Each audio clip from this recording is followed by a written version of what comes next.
Hello, everyone. I'm Bill Raggio. I'm a senior fellow at Foundation for Defense of Democracies and editor of FDD's Long War Journal. This is Generation Jihad, the podcast that covers all things in what used to be known as the global war on terror, but we now call the Long War.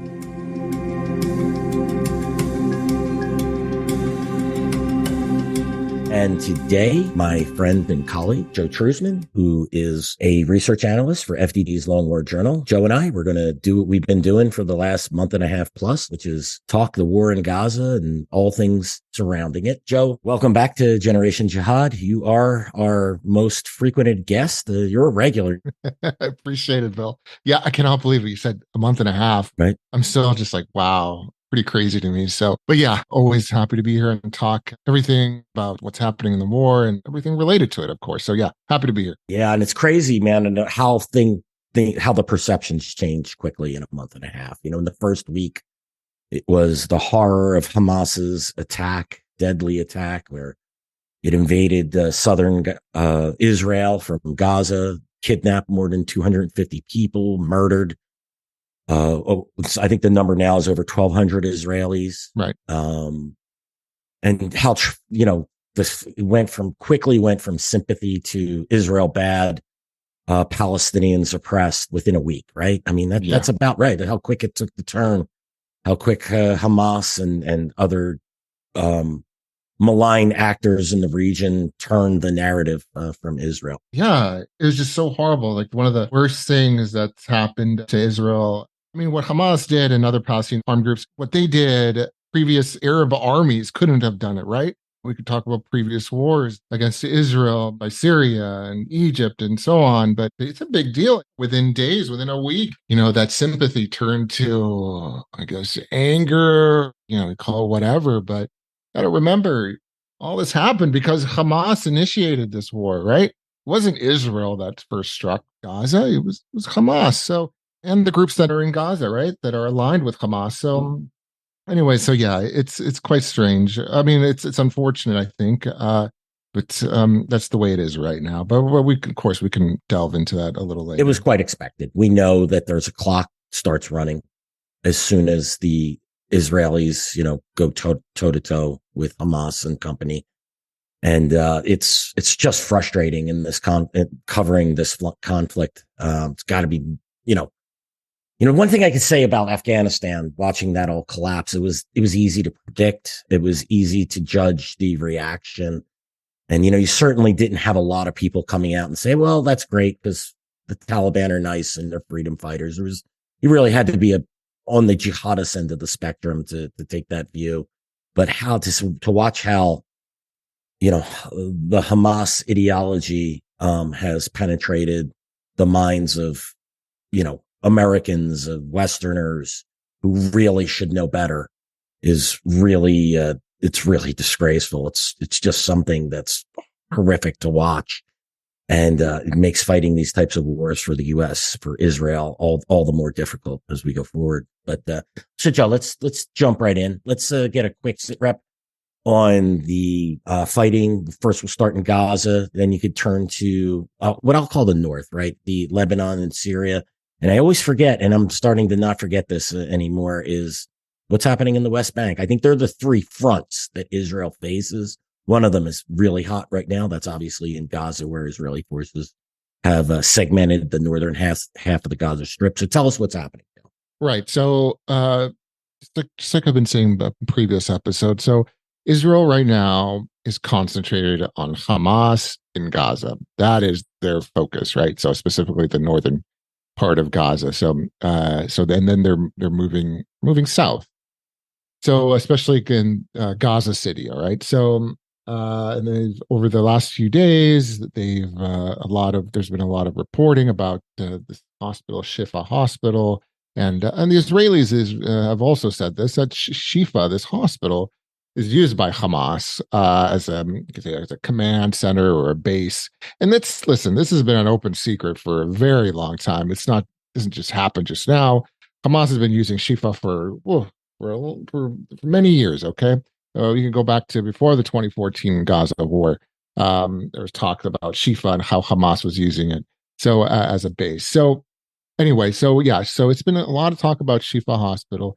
The IDF has released, I guess you could say, video and infographics and also in statements about Shifa and that they found a tunnel underneath it. They're still exploring it. They published video evidence of it, so which was pretty interesting. Some drone footage, which is kind of cool actually. They're using drones, small drones. Smart. Yeah, I didn't Yeah, consider that. right, to scout. And I tweeted this before a few days ago. I tweeted this that the IDF was using drones to scout these tunnels because, you know, I mean, it's obvious, right, that Hamas is likely going to booby trap some of these tunnels. So they use these drones. They also use canines and to scout these tunnels just to make sure, okay, let's see what's in there first. So, anyways, that's what they did with this tunnel that they found under Shifa Hospital. The shaft, the opening of the tunnel was on in the compound, in the Shifa Hospital compound. Okay, it wasn't across the street. It wasn't a block away. It was in there. So it was out just right outside the building there of Shifa Hospital. So, but it's on the premises. So that's important to know. But there's still a lot. I imagine there's still a lot more to that the IDF has to uncover. And it's we'll see what they publish. I expect they'll publish more. But other than the Shifa Hospital, Well, Joe, before yeah, we move on yeah, from yeah, there, we're on the hospital. Let's yeah, discuss that real of quick. course. Has that complex been fully explored and secured by the IDF, or do we think that's still ongoing? I think it's still ongoing. It's a pretty large complex, a pretty large compound. So I know a lot from the reports that I've read that most patients and doctors and people and Palestinians that were hiding there or inside the hospital have left, have been evacuated, so to safer ground southward. So I don't think it's completely secured right now. However, that's the IDF is trying to do that. We got to remember too that while the IDF is in there investigating, they're still coming under fire from Hamas. All right, it's not like Hamas is like, oh, okay, we're just going to leave them alone now, let them go through Shifa. So that's still Yeah, so happening. that to me is evidence that it's not fully secured. And we've Right. seen videos of Hamas fighters carrying in hostages. We've seen some evidence of weapons and go bags and equipment. Now, that's obviously not in itself evidence of a full-on command and control um, center that's operating in the hospital, but clearly Hamas is using the hospital. Look, when the military enters a hospital, it should be disarming, bringing in bringing in patients, right? You don't. And one of the things that I actually saw was quite interesting from from the video that I saw of the cameras in the hospital is that just how seamlessly the doctors and the medical staff were working with Hamas as well. Like it looked like this didn't look like something that, was a one-time event. It looked like something that was an ongoing relationship between the two. Any comments on all of that? Any of that, Joe? Yeah, I mean, listen, I mean, just looking at the video and then everything that's previously happened with Shifa and previous conflicts, rather, um, you can't. It's just almost impossible for me to think that if you worked at Shifa as either as a nurse, a doctor, or whatever, that you didn't know Hamas operated there, or there were areas you just don't go to in the hospital, right?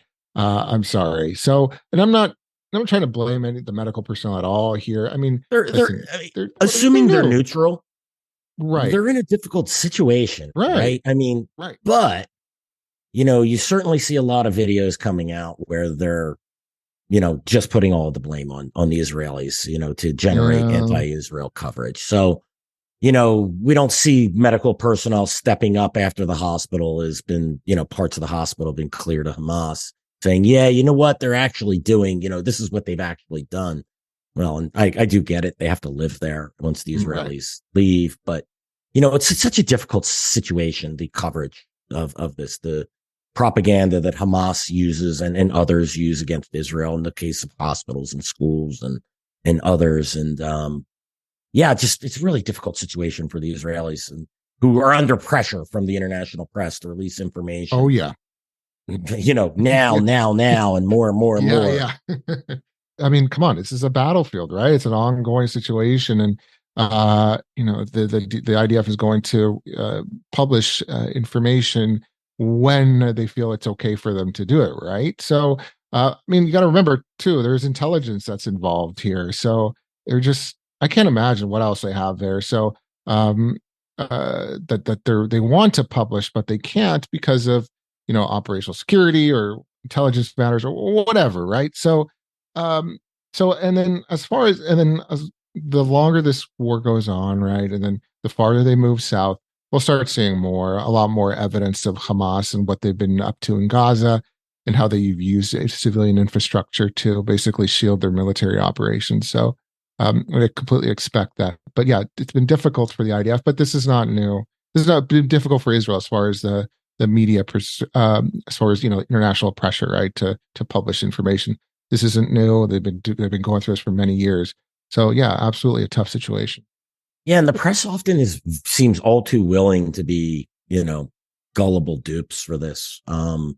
Look at the reporting that I believe the Haaretz, right, put out on Uh-huh. the music festival that would happen, when the Hamas came in. Obviously, they butchered the civilians, and then some unnamed sources came out and said the Israeli police that believe that the IDF helicopters were, gunned down a lot of the concert goers, and that sat out there for days, right? And then until finally a statement's issued, no such thing was said. The police didn't say that in the report, and it's just really, Israel's always fighting an uphill battle. Look, we'll be the first to say they're not perfect in everything they do, the Israelis, but the press has an obligation to get it right at the end of the day. And they Mhm. rush for stories. And I think they're Mhm. often very willing to be put in a situation where they're basically reproducing propaganda for Hamas and other terror groups. Yeah, essentially. I mean, they're competing with social media where anyone can just, type whatever and then without really checking it, and then get like 1,000 or retweets or whatever you want to call it, reposts now, I guess it's what it's Yeah. called. But anyway, yeah, and then the problem with I keep seeing over and over and over again all these years of covering this conflict between the Israelis and the Palestinians, especially in Gaza, is that these news sites, these organizations, for some reason, they keep trying to quote people in Gaza, but without the caveat of saying that, or at least noting that either that it's from a Hamas official or someone connected to Hamas, or that they just don't understand also that anything that almost everything that comes out of Gaza that's in form of media, Hamas controls, and I don't think these organizations really understand that. And so yeah, so I've seen that a lot, and we saw it with the Al-Ahli hospital bombing some weeks back, right? It was initially blamed on Israel, but ended up being a Islamic Jihad rocket that was misfired and struck the hospital. So anyway, yeah, there's a huge problem when it comes to media in Gaza, and we're really seeing it now with this war. And it's unfortunate. I'll say this: either they don't understand that the information coming out of Gaza is tightly controlled by Hamas and other malign actors, or they do understand it and publish it anyway.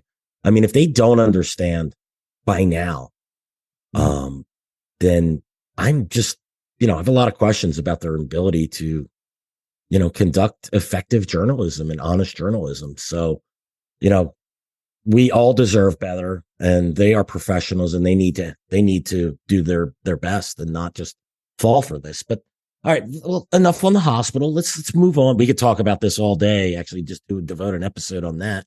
Let's tell us what's happening in North and what's happening on the West Bank. Right. So in the north, much of the same. I think at least today, there's been a little bit of an uptick in attacks by Hezbollah on IDF positions.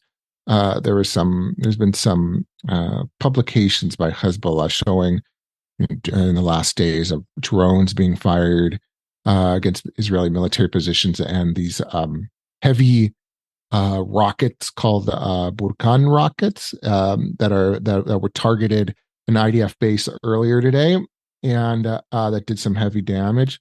So it's a little bit of an escalation, but it's I almost see this as like very gradual escalation in the north. It's not like just like a bunch of rockets all at once one day, right? So it just appears to me that Hezbollah isn't going away. And I know we're gonna get into this later, but with this ceasefire, talks of a ceasefire coming up, I wonder if Hezbollah is going to abide by that, right?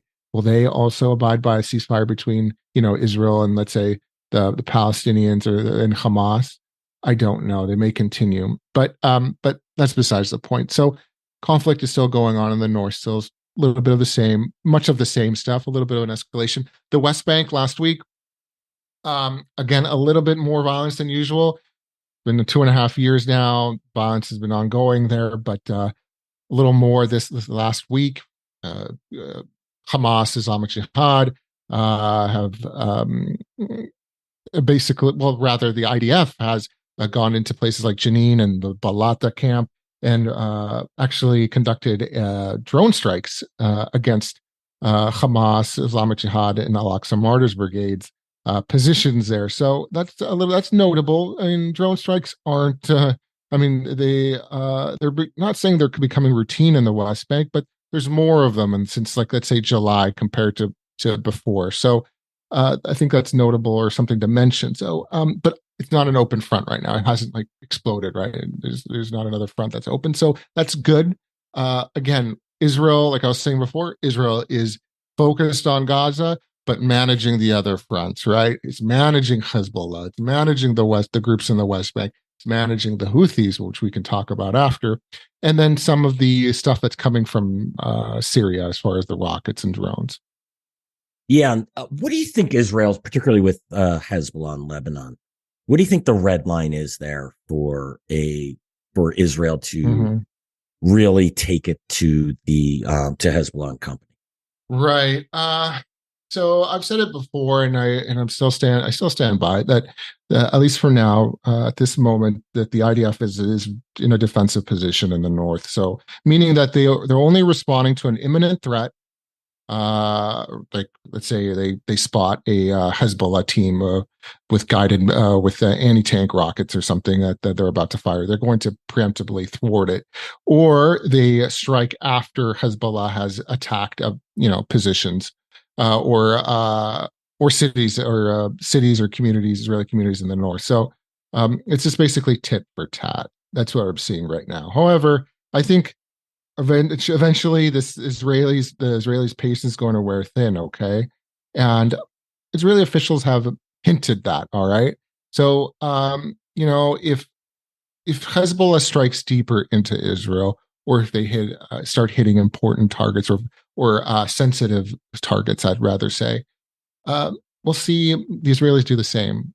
And we haven't seen any bombings in, let's say, IDF attacks against the Hezbollah stronghold in Beirut, for example, right? We haven't seen any attacks that far north, but it's just a lot of this depends on what Hezbollah does right now. I don't think Israel is looking for to open up a war in the north, but you never know. Israel may feel like, hey, this is the opportunity right now to take it, and we need to, let's say, destroy all of Hezbollah's precision guided munition sites, right? Which has been a huge issue for many years, that the Iranians are transferring these precision guided munitions and the technology to Hezbollah. So this may be a good time for Israel to strike. I mean, that's just one assessment, but they may do that. I don't know. So that's basically, that's essentially what's going on in the north. It's just tit for tat right now. I think if Hezbollah were to stop firing today at this moment, I think the Israelis would reciprocate, right? But unfortunately, that hasn't happened. Yeah, I concur. The Israelis would much rather that front die down and just maintain its focus on the situation in Gaza for sure. The Israelis don't want open a second front and possibly a third front as well. You had mentioned the ceasefire, the potential ceasefire. Over the weekend, there's been some reporting that and I've read various different iterations of this, but a couple of days of ceasefire in exchange for X number of hostages, dozens, could be up to 50. Again, there's over 250 hostages, I believe, that are still being held. Joe, tell us more about this, the prospects for a ceasefire. Where is it coming from? And what do you think? You think that this is something that is possible? Yeah, I mean, we're hearing a lot of reports about it. There's been denials from Hamas and the Israeli officials that one is in place or a deal has been reached. So, but I do think all these reports do indicate that or suggest that something is in the works. I think it will happen, right? So, and it's, yeah, for X amount of hostages, let's say a batch of hostages, maybe up to 50. Probably most they're going to be women, children, maybe elderly people. In return, Hamas will get I guess you call it a respite, or there'll be a cessation of military activity against Hamas. But the cynical part of me always thinks, okay, well, I don't know, Hamas would just give that up so easily. Because I just go back to previous, prisoner swaps, how have been so lopsided, and Hamas is going to want a lot, all right, for these hostages, I think so, and we haven't heard that number yet. Like, are we? Well, what is Israel also going to give up, other than not firing at Hamas for a specific amount of days? I mean, I'm sorry, but they're gonna. I suspect there's going to be also Palestinian prisoners involved in this as well that are going to be swapped, but we just haven't heard anything about it yet. So we'll see. But I mean, listen, the end game is that Hamas wants as many Palestinian prisoners out of Israeli jails as possible. This is why, or one of the reasons why they even launched this war. That's why they took Israeli citizens or Israelis hostages and soldiers hostages as a hostage rather. So we gotta. So that's, yeah. I don't know. I don't know what the number is going to be, right? But of a Palestinian prison that's going to be transferred back to Gaza, uh, for these hostages. But I suspect the number is going to be very, very high. So we'll just have to see what happens, right? So that's where we're pretty much at right now. There's nothing in agreement yet, but I suspect something will happen in the coming days or maybe weeks. Yeah, I think it's a massive mistake, particularly any type of prisoner exchange. The Many of the leaders of Hamas were in Israeli prisons at one point in time and have been released. And they're some of the key leaders for Hamas. And I, one of my concerns about this war is the Israelis are going to fall back into old patterns and make the same mistakes and do lopsided hostage exchanges is one of the mistakes that I identified years ago. I understand the desire to, get your people back. I get that. And it's noble, but if it leads to the death and kidnapping of more of your people, which is basically what previous hostage releases, Joe, you could speak to as good as well as any on some of these key commanders who were in Israeli custody and were released in prior negotiations. Oh yeah, And the what was his name? Gilad. Khalid, yeah. Yep, you're right. How many Palestinians were freed? Was it a thousand? Yeah, it was like it's like around 1,100, just give or take a few dozen. But yeah, Yeah. it was for one guy. But yeah, And I don't yeah. mean to test you, Joe, but can you name a couple of the key leaders Yeah, obviously there was Yahya Sinwar. There was exactly? He's one of the biggest. I it's mean, just like, oh my God. That's why he's so um uh that's why he's really big on the Palestinian prisoners. Like, that's why I think that's one of the reasons why he launched this war, right? And abducted and try to get as many Israeli civilians or just civilians abducted to Gaza. Um, so yeah, it's quite interesting. And but yeah, a lot of these guys that were released in the Gilad Shalit prisoner swap, they turned around and ended up just going back to what they were doing before, right? Some of them were deported; they were sent to Gaza. Some were deported to other countries, but specifically with the ones in Gaza, they just went back to what they were doing. They went back to working for Hamas. And in recent years, actually, I think earlier this year, some of them, the Shin Bet, the Israel Security Agency, they published statements saying that they thwarted attacks in the West Bank that were orchestrated by members of Hamas that were released in the Gilad Shalit deal. So I think that's interesting. So yeah, it's like a boomerang, right? It comes right back at you if you release these guys. So that's a huge problem. I don't know. It's going to be a tough pill to swallow, that's for sure. If Israel releases prisoners, especially prisoners with blood on their hands, essentially. I don't know how that's going to happen, but there's some pretty high ranking guys in Israeli custody right now that could probably be released, maybe released in a swap. I don't know, but you got to understand too, Israel is under a lot of pressure, not only externally from allies, right? Because some of these allies, like the United States, have some of their citizens in Hamas's custody, but also internally, Israel is the Israeli government is under a lot of pressure because most of the captives they're Israelis. So these families want their loved ones back, and that's completely understandable. But what price is Israel going to pay, right? Are they going to release 2,000, 3,000 Palestinian prisoners? That's just one question out of many here, right? Or the problems rather that Israel is facing, the government is facing right now. So yeah, they'd rather find the hostages than having to release, thousands of Palestinian prisoners. So it's just I don't think that's feasible, to be quite honest with you right now. So I don't know. I don't know what's going to happen. Part of me wonders, I don't know if polling or anything like that has been done to find out the answer to this, but I'd be curious to see it.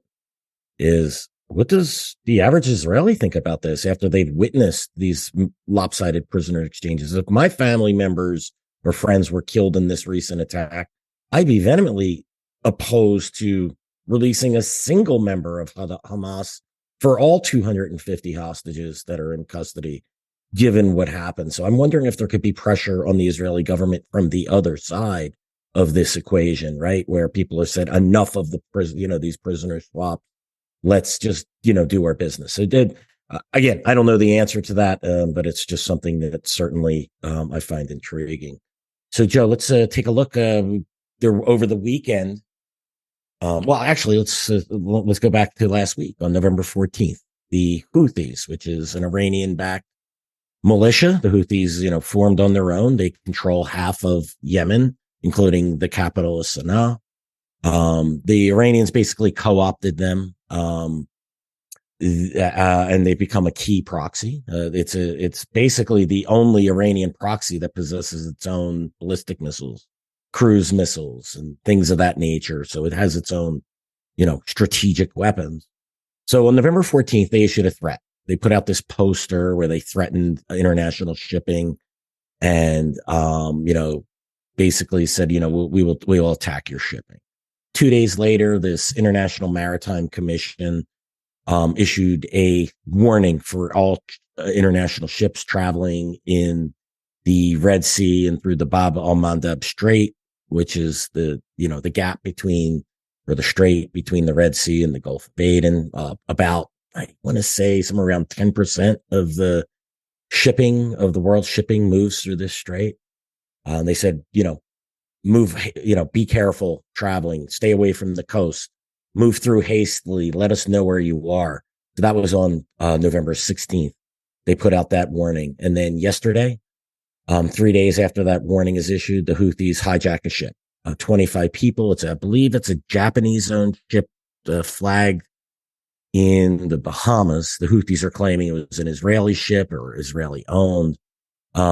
What are some of the impacts of this, Joe? The Houthis have been, I think maybe some would say a surprising thorn in the side of the Israelis and the United States and the Western countries who want to keep that shipping open. What do we have to look forward to? Do we think the Houthis are going to do this more? They certainly have done this in the past, so they have a history of doing this. It's a legitimate threat. Right. Yeah. The Houthis. Yeah. I'd say I'm a little surprised by the Houthis. Like this, if I didn't expect them to be as this is a significant actor in this war.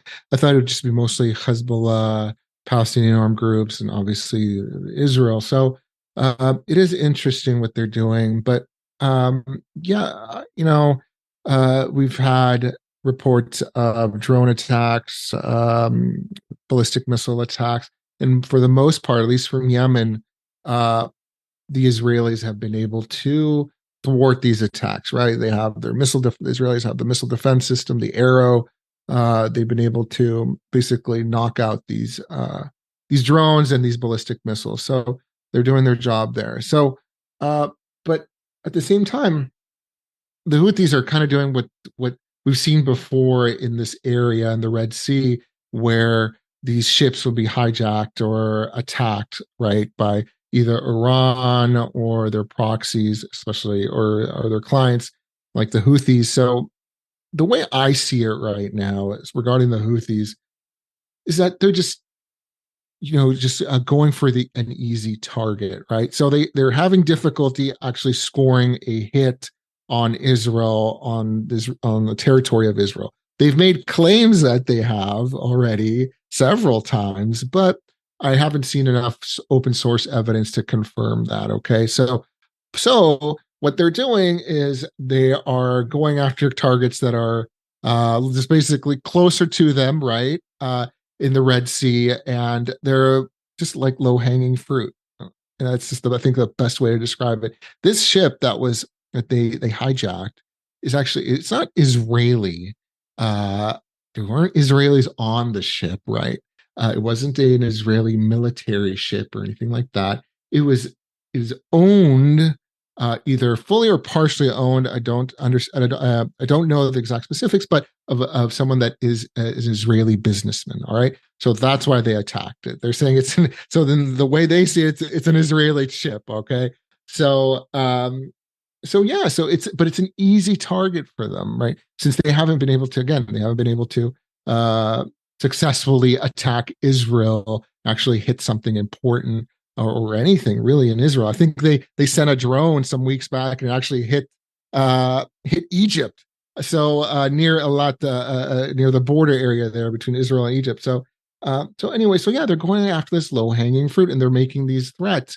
And of course, they downed.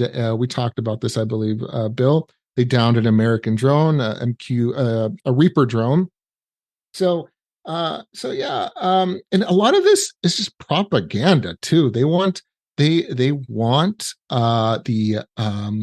Arab world to know, and the other members in the axis of resistance, the Iranian-led axis of resistance, that they're fighting Israel on behalf of the Palestinian people. That's what the message that they're trying to convey. Okay, that's what they're doing. That's what they've been doing for the past few weeks. And I don't know. I think they'll continue doing it, right?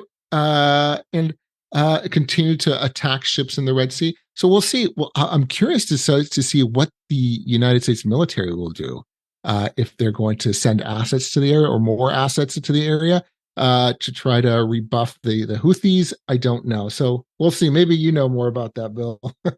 No, look, one of the implications is certainly insurance for these shipping is going to go up. The Houthis it's a credible threat, right? They made it. They hijacked the ship. Even if they don't hijack another, shipping is going to, that's just an added cost. And as far as the U.S. military response, Joe, I think we'll see as little as possible.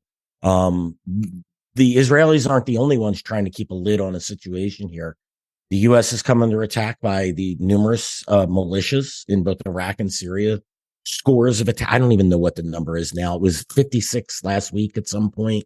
That number has to be higher. I'm heard there's even more attacks, some that haven't been reported. It could be 70. It could be 80. The U.S. responded with 3 strikes against 3 of the times empty storage facilities, and one they struck a safe house used by militias, and they may have killed 6 or 7 people in response to scores of attacks by these militias on U.S. bases. I think the U.S. wants to try and, it's going to do as little as possible. It's going to take someone getting killed, probably a U.S. national, a U.S. flagged ship getting hijacked or a ship being sunk, something big, or such a large quantity of these ships being attacked or hijacked or sunk, that the U.S. and I would add to that, not just the U.S., but Western countries or any of the countries that are concerned about keeping that vital strait open, that there would only be a response, but it would have to be significant. I don't know what you think of that, Joe. Yeah, no, absolutely. I think that's exactly it. I mean, we have we've seen how the U.S. has responded to strikes against its troops or in Iraq and Syria, and it's been lackluster, right? So maybe that they're trying to do what the Israelis are doing in managing the issue, but I don't think they're doing it effectively. So, and the Israelis, from what I know and from what I've just reports and everything like that, the Israelis haven't really, at least overtly, responded to the Houthi attacks. There's been several already over the last few weeks. Some of them can significant. If some of these ballistic missiles had gone through, right, and pierced this missile defense system, that the Israelis have, and let's say hit, an area in southern Israel and a lot specifically, there could have been major damage that really could have changed the face of the war. So thankfully that didn't happen. But still, yeah, I don't see the Israelis haven't really responded to the Houthis either. So again, goes back to managing the conflict. The Israelis just want to concentrate on Gaza, and obviously, it at least appears to me that the Americans, as far as what's happening in Iraq and Syria, they're also trying to manage it as well without putting too much effort into it. Yeah, that's an excellent point about Israel not responding, and I kind of look at it differently. In the case of the Israelis, they got their hands full. They're looking at not opening another front, so to speak. Like you said, the front with Hezbollah is it's simmering or low boil, if you would. The West Bank, that's something they want to keep. The Israelis don't need another real problem. I suspect it would take a major, one of these missiles getting through and actually, killing a number of civilians before the Israelis would be forced to strike at the Yemenis and I'm sorry, at the Houthis. And even so, boy, that'd be a long reach for Israel in order to conduct that attack as well. So there's I do get the Israeli reluctance to not take on the Houthis. I think in isolation, if this was just out of the blue, the Israelis would have responded as they, they're generally pretty forceful, but they have a lot in their hands right now. So, yeah. So look, let's turn to the last thing really quick. The United States, on Friday issued a designation, actually several designations for a group known as Kataib Sayyid al-Shahada. This is an Iranian proxy militia in Iraq. It was established in 2013. Off of what was Hezbollah brigades. It still is. Hezbollah brigades still exist. It's a very dangerous, one of the, to me, one of the most dangerous militias. I know when we had Benham on, Joe, that he thought that this was one of the most important ones. I agree with him. I still think Hezbollah brigades and Nasib al-Haq have a lot of pull as well. But not just that, but their Secretary General was listed as a specially designated global terrorist. And then 5 members of the Hezbollah brigades, or 5 commanders or leaders, however you want to describe them, they were also listed as a specially designated global terrorist. And then the U.S. Also issued a designation for a member of Iran's Islamic Revolutionary Guard Corps. He was also added as a specially designated global terrorist. This is nothing new. The U.S. has been listing IRGC terrorists, along with designations of Shia terrorists for years now. I could track that back all the way to 2005 when Abu Mahdi al-Mohandes was described as a advisor to then Quds Force leader Qasem Soleimani. Anyway, we're not going to discuss this. It's just, this is more, I like these designations. They generally don't have much of an effect, but what they do is sort of put to paper, make official what people like Joe and I already know, which is that there's a lot of malign actors out there, many of them who are working with Iran, and these designations help connect the dots and make the links between the groups. So Joe and I wrote about this at Longword Journal. We recommend you go on over there and give it a read. And Joe, I do expect there to be more designations like this as time goes on. It's kind of a shame. It's frustrating. What my experience is, a lot of these designations are in the process and they get released at times like these when it becomes important. It's a shame that they're just not issued when they're ready to be released, because it'd be nice to have this information out there beforehand and it wasn't being viewed as being reactionary. Right. Yeah. And unfortunately, I think that's what happens a lot of times too. So I think, just like you're saying, I think there will be more sanctions against individuals or entities in the coming weeks, especially as this war drags on. I mean, in the last 2 weeks, we've seen the United States designate members of Hamas and Islamic Jihad. So, which is good news. Should have been done a long time ago. And I know that there are more entities that should be designated. Okay, just from open source evidence, I think they've reached the criteria to be to be designated, right? And other groups some groups that participated, Palestinian armed groups that participated in October 7th attack inside Israel. Some of these groups, specifically the Popular Resistance Committees, they aren't designated as as a foreign terrorist organization, okay? Which I think they've reached that criteria a long time ago. I mean, you look at their flag; it's like a carbon copy of Hezbollah's flag, okay? So, which is a carbon copy of the IRGC. Exactly. So that tells you a lot. I mean, just looking at the flag tells you a lot about the group already. And yeah, I mean, they've launched attacks against Israelis and American citizens. In Gaza. I'm sorry, in the American citizens and Israelis living in southern Israel.